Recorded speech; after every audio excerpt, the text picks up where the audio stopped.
This training video is based on the community-based biological monitoring training guide developed by the Institute of Applied Science of the University of the South Pacific. This training video is primarily for use by locally managed marine area network partners, that is NGO partners and communities throughout Fiji and Asia Pacific region.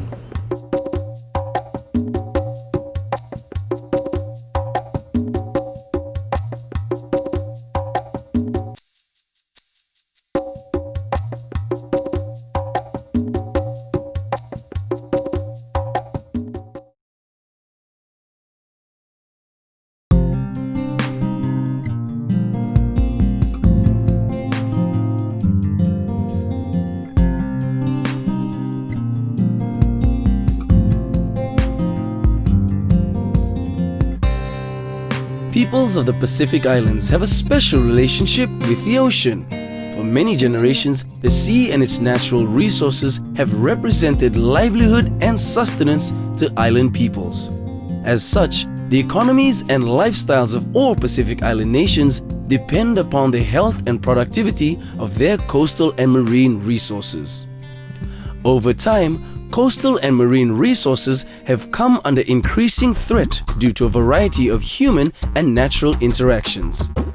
Some of the human threats include pollution from sewage, fertilizers and solid wastes, siltation due to soil erosion from inappropriate land management practices such as clear cutting for road building, agriculture and logging, overfishing of commercially valuable species such as beach timber, giant clams, trochus and certain fish, harvesting of live coral, destructive fishing practices, and tourism activities and related developments. Of course, catastrophic events such as tropical cyclones, earthquakes, tsunamis, volcanic eruptions, coral bleaching, and crown-of-thorns starfish infestations also present serious threats to significantly declining fish stocks and other marine resources. Seeking solutions to ever-growing threats, more and more coastal communities have taken the necessary steps to gain a better understanding of their own fishing grounds. Realizing they can have measurable effects on their own fishing ground, many communities have developed their own customized management plans to take responsibility for increasing their fish stocks. A no-take zone or TABU area as part of an overall locally managed marine area or FLMMA has gained wide acceptance as an effective tool to restore threatened marine and coastal species by allowing stocks and habitat to recover. Emphasis is placed on locally managed in the belief that coastal dwelling communities have as much to offer as well as gain from taking responsibility for the management and regular monitoring of their own marine resources. Hola, I'm Russell. I'll be taking you through your biological monitoring training. In years past, some Pacific Island coastal communities voluntarily closed off sections of their fishing ground, designating TABU areas or no-take zones. Now, fishing grounds are closed due to declining fish stocks. For many generations, traditional fishing grounds have been closed and declared TABU for various reasons, but with the ultimate goal of increasing fish stocks and catch.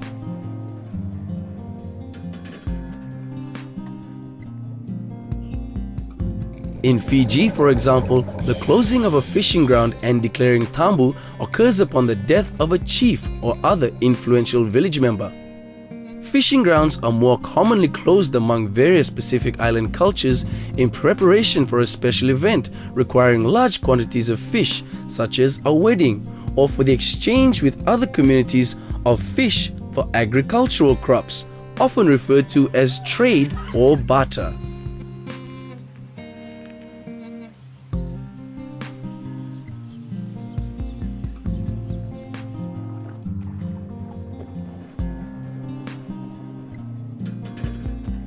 Biological monitoring has also long been done by scientists to learn things. In Fiji, we have found coastal dwellers can be trained to conduct continuous biological monitoring. Biological monitoring helps coastal dwellers understand the health of their coastal area, a primary food source. The late 80s and early 90s, we found that the fishing ground had been very poor. And we were lucky that to hold an awareness program with the university and the Institute of Applied Science will help us to get aware of what we're doing. So we have a marine protected areas. On the marine protected areas, I was very lucky to be chosen as a chairman, and as a chairman, I found the elders who have been very supportively doing this to regenerate the fishing ground or the quality of the fishing ground for our children's children. Today, biological monitoring brings together traditional methods which in some villages are still in practice with modern science for maximum success and results, increase fish stocks in both number and size. Nunggu remanda nubuni nunggu kila kana bantu tagiti kuna iwal ni vengara kwa ba duritingu na vi korkoren nza viti obambote ni webuke valeu wiki mamina loni bono balateni ndona ka mbimbe kutama ni valisi mai wiki mamina tukutuku lele membalatana vandike sena kana yanra viti kuna ni mamingulngul kono numukena ni sandona iwal ni vengara viang na kana valisi tikuni tukutuku wirana loni bono viti kono numukena na singani ko nindundo numerna kila wirana vi bono viti sena biasa buru-buru Pasifika ena buguni wal ni bengrafi ba durutiko ena buguni sasango sena ndoto bengrafi na Fiji locally managed marine area. This video will show you how to conduct biological monitoring surveys for your fishing ground. It is intended for those communities that have already progressed through the FLMMA project planning process or similar activities. This means you have participated in a type of community action planning workshop, developed a management plan for your fishing ground, and are now ready to conduct regular biological monitoring surveys on your own. Regular biological monitoring will help you determine if you are bringing home the same size and number of fish this year as in years past. The purpose of the monitoring is to help you assess if your catch is greater than or less than your recent experience. This is especially important to see the effectiveness of the management plan action you might be taking, such as declaring a TABU or no-take area. After your workshop, you may want to review this video to remember all the different methods and steps necessary to conduct proper biological monitoring. What is biological monitoring? Monitoring is simply watching or observing and counting a type of variable for a specific purpose or reason. Monitoring is done by many of us in our everyday lives. For example, you might count the number of people attending a meeting at the community hall to determine if the hall will accommodate a certain number of people expected to attend a future event. Or you might count the number of ndalo or cassava plants you have planted to figure out how much income you can expect when it's ready to harvest. You might also count the number of hours of fishing necessary to catch an amount of fish to feed your family or the entire community for special feasts. That number of hours of fishing may be greater than it was last year at the same time or even 2 years ago. Biological marine monitoring is the same, except the watching, observing and counting are centered around coastal and marine fishing grounds. How can biological marine monitoring help your community understand the current status of your fishing ground? Biological monitoring will allow you to know what is in your fishing ground, keep track of how many fish or clams or other marine resources are being taken from your fishing ground, understand which resources have been overfished or are highly desired and likely to be overfished, such as humphead wrasse, beach timber and rock cod. Measure and decide how your management actions as TABU results in increasing your catch. Determine if the community need for more and bigger fish is being met.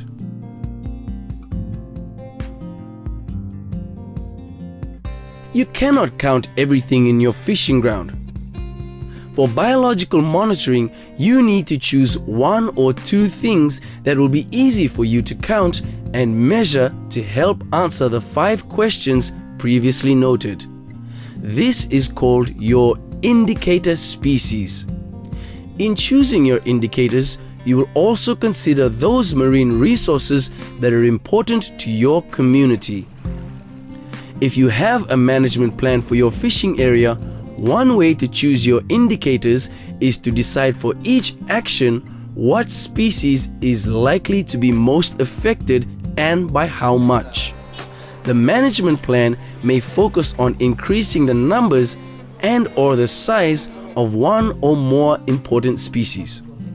For example, one community in a mudflat area chose a species of small clam that is important to them as their indicator, believing the numbers of clams would double each year as a result of their action plan. You may also want to see how healthy your fishing ground is by measuring the percentage of live coral. Indicator species will be different for each community based on which resources are valuable either commercially or for subsistence. We cannot observe all things everywhere and all the time. We observe parts of the whole called sampling. And from this sampling representative section, we make conclusions and decisions about the whole area. Sampling is done on only a section of the fishing ground because counting the entire area would be too time-consuming, require many people, and be too costly. Therefore, we only monitor some parts of the total fishing area. In choosing which parts, it is important to take all types of areas. Some that you think may have lots of the indicator species and some that do not. At least 5 parts or sites, each inside and outside the protected area, is suggested to be surveyed and counted. What are the benefits of TABU areas? Since it is recommended that TABU areas remain permanently closed, people benefit if the fish numbers and size increase in nearby fished or open areas. This is called spillover. To judge the effectiveness of the TABU area, you sample from 2 paired sites, one within the TABU and one outside the TABU area, called the control site. This way, you can compare the harvested population with a population in the no-take area to see if there is any difference, and if so, how much of a difference. Many factors can and will affect the accuracy of the survey result. These are time of day, tide, weather, method used, and sampling plan. Poor conditions such as bad weather, low tide, or time of day when identified species may be hiding should be taken into consideration when planning your sampling. The golden rule when doing follow-up or replicate surveys is to try to be as consistent as possible with the method used, the sites and stations, and the survey times and conditions. When all of these methods are followed, your results can be compared over time. There are 4 main monitoring survey methods: belt TRANSECT, line TRANSECT with quadrant, line TRANSECT with point intercept, and time count. The method used by your community will depend on the indicator species you have chosen. For example, if you choose a certain species of fish as your indicator species, then the belt TRANSECT method will be used. A line TRANSECT with quadrant can be used for seagrass and coral cover or slow-moving things that burrow in the mud like clams. Point intercept line transect method is also another method used to determine the distribution of live or dead corals and/or coral cover. Time count method is ideally used where doing transects is difficult. For example, mud crabs in a dense mangrove area or counting fish in a timed swim where the currents are strong. It is much easier to communicate with each other and learn the correct procedure on dry land prior to doing the monitoring in the ocean.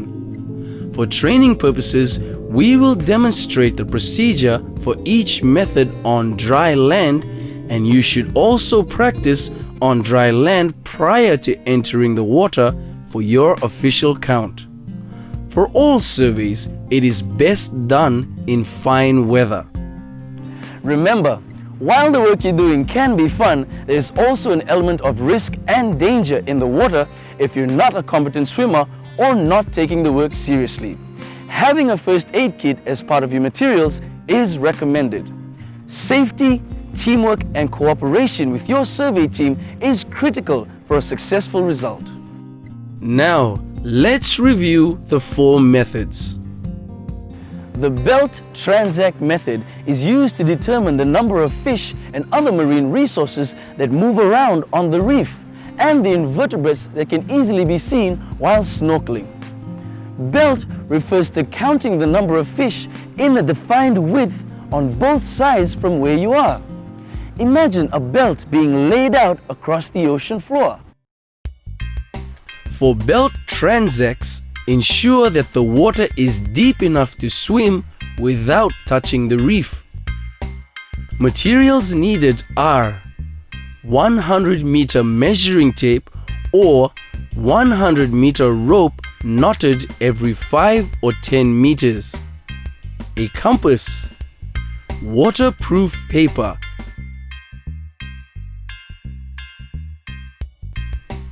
pencil, a Bulldog clip, rubber bands, and snorkeling gear. The belt transect method requires between 3 to 5 people acting as monitors. The recording slate will have spaces to record site, compass bearings, date, monitors, time, starting point, and a column listing the number of counting stops, and then a column for each fish or invertebrate to be counted. A line is put in the appropriate box to show one count. The belt transect monitoring method consists of the following steps. Lay out 100 meters of measuring tape or rope on the desired area, making sure it is done properly. Make sure the measuring tape is straight and not tangled in the coral. Be careful not to crush or break any coral when laying the transect line or quadrant and while doing the survey. Try not to anchor or step on the coral. Since you will be monitoring these areas over time, it would be good to think about having a fixed point for laying out the transect lines, like a buoy or a permanent underwater marker. To be able to start at the same point for repeat surveys, you need to take at least 2 compass readings from your starting points to landmarks on land. Position may also be marked with a buoy or natural marker such as an unusual coral head, but be sure these markers will remain in place and can be relocated.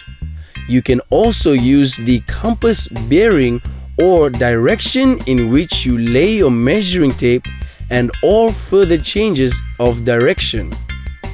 The trainer will need to teach you how to use the compass for this. Record the position and compass reading on your log sheet. 15 minutes after laying the tape, when fish have returned after being disturbed by people laying the tape, start counting the fish.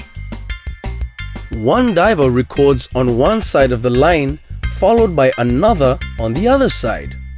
Alternatively, diver 1 can record the first 20-meter segment, while diver 2 can do the second 20-meter segment, and so on. If there are fewer monitors, one person can do all the counting, or 2 people side by side can count fish and compare results. Care is needed to avoid double counting.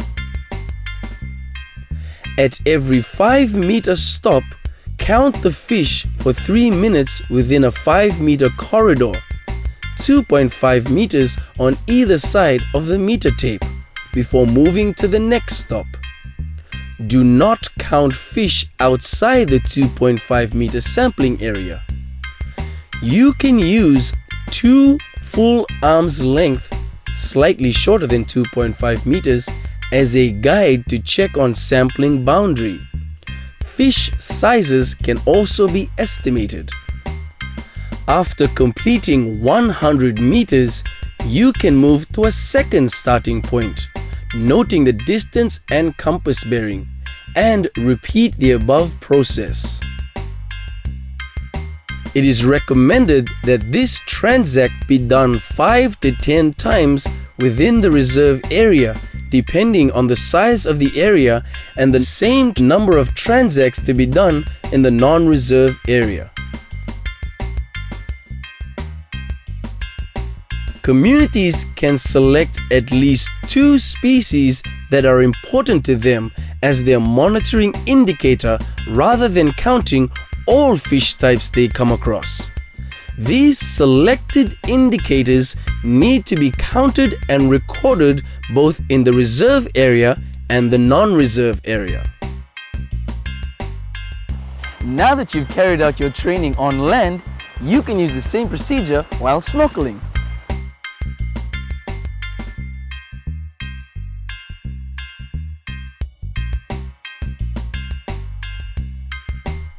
Lay out 100 meters of measuring tape on a desired area, making sure it is done properly.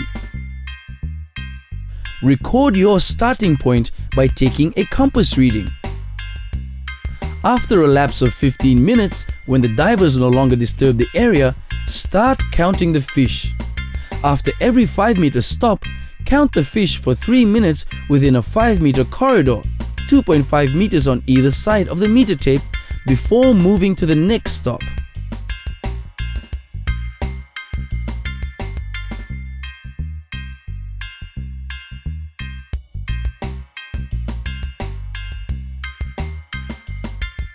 The line transect with quadrant method is used to determine substrate types and cover and the population of non-moving marine species. Substrate cover could be the presence or absence of hard and soft coral, which may be alive or dead. Seagrass and the percentage of coverage can be measured. Shellfish or sea urchins are examples of organisms normally counted by this method. Materials needed are a 100-meter measuring tape or 100-meter rope knotted every 5 meters, a compass, a waterproof result sheet or data sheet or recording slate, pencil, a quadrant and snorkeling gear. Line quadrant method requires between 4 to 5 monitors. The line transect with quadrant monitoring consists of the following steps. Lay out 100 meters of measuring tape or rope on the desired area. In most cases, this is the same transect laid out and used in the belt